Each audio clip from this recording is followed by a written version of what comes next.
Salam, selamat pagi untuk kita pada hari ini. Selamat pagi untuk anak-anak.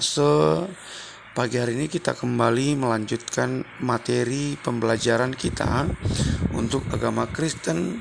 Dan pagi ini topik kita adalah gereja yang diperbaharui.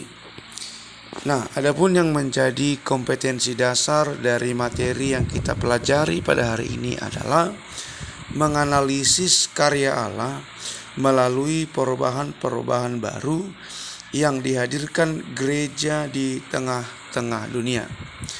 Jadi siswa memiliki kemampuan menganalisis karya Allah melalui perubahan-perubahan yang baru yang dihadirkan gereja di tengah-tengah dunia.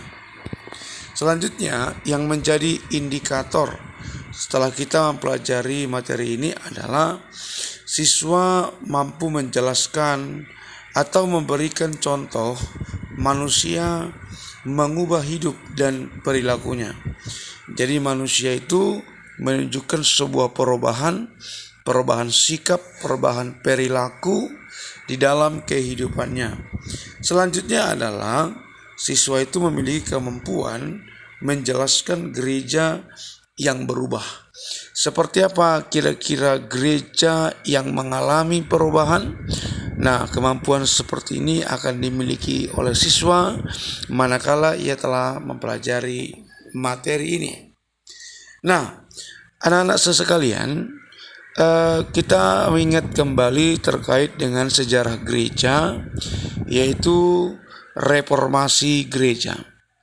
Gereja itu pada sejarahnya mencatat pernah mengalami perubahan yang sangat signifikan. Itu terjadi karena seorang tokoh yang bernama Martin Luther telah melihat ada keganjilan-keganjilan yang sudah dilakukan, praktik-praktik yang dilakukan oleh gereja pada masa itu. Sehingga Martin Luther sangat gelisah dan ia melihat penyimpangan-penyimpangan itu sudah melenceng dan sudah melanggar dan sudah tidak sesuai lagi dengan kebenaran. Maka Martin Luther menempelkan 95 dalilnya di pintu gereja Wittenberg, Jerman sebagai bentuk protes dan keberatan atas praktek-praktek yang dilakukan gereja pada masa itu. Adapun hal-hal yang menurut Martin Luther tidak sesuai dengan firman Tuhan yang dipraktikkan gereja pada masa itu adalah penjualan surat penghapus dosa. Lalu pada tanggal 31 Oktober 1517 ditetapkanlah sebagai hari yang bersejarah, sebagai hari reformasi gereja. Nah, selain dari reformasi gereja, juga terjadi gerakan Pentakosta. Nah, gerakan ini diawali pada tahun 1901 di Amerika ketika seorang murid sekolah Alkitab yang bernama Agnes Osman menerima karunia Roh Kudus. Ia berbahasa roh dan itu akhirnya mendorong mereka mempraktekkan apa yang menjadi karunia-karunia roh seperti yang tertulis dalam Kisah Para Rasul. Nah, gerakan ini muncul saat orang merindukan kegairahan dan kesederhanaan dalam ibadah yang saat itu disetting dengan formal dan kaku, sehingga jemaat terdorong untuk menemukan formula bagaimana mereka bisa menikmati ibadah. Maka pada tahun 1901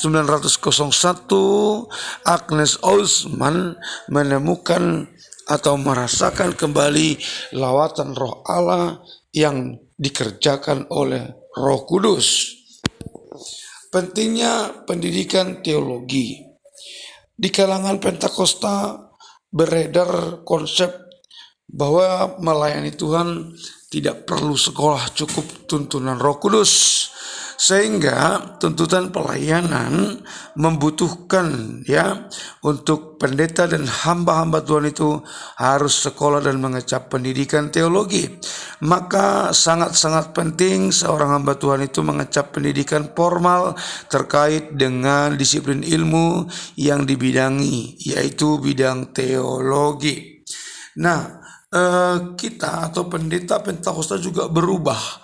Mereka yang tadinya hanya mengandalkan Roh Kudus, tidak perlu sekolah, sekarang sudah banyak yang sekolah sampai bergelar dengan doktor, dan banyak lagi tokoh-tokoh Pentakosta yang sudah sekolah tinggi-tinggi dan mereka menghasilkan karya di tengah gerakan pelayanan gereja. Nah, gerakan Pentakosta ini menjadi kekuatan perubahan.